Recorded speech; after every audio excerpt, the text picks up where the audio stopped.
آپ لوگوں نے اکثر دیکھا ہوگا کہ جو کاریگر لکڑی کا کام کرتے ہیں وہ ایک عجیب و غریب عمل بھی اختیار کرتے ہیں۔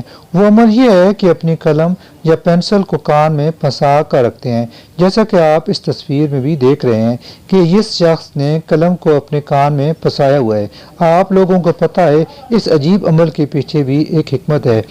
ترمذی شریف کی حدیث میں ہے کہ رسول خدا صلی اللہ علیہ وسلم نے وحی کی کتابت کرنے والے کاتب سے ارشاد فرمایا، قلم کو اپنے کان پر رکھو کہ یہ عمل لکھنے والے کو بھولا ہوا مضمون بھی یاد دلا دیتا ہے۔ مفتی احمد یار خان نعیمی اس حدیث پاک کی شرح میں لکھتے ہیں، اگر کاتب لکھنے والا قلم کو کان سے لگائے رکھے تو اسے وہ مقصد یاد رہے گا جو اسے لکھنا ہے۔ بہتر یہ ہے کہ قلم داہنے کان پر رکھے۔ اللہ تعالیٰ نے ہر چیز میں کوئی نہ کوئی تاثیر رکھی ہے۔ قلم کان میں لگانے کی یہ تاثیر ہے کہ اسے وہ مضمون یاد رہتا ہے۔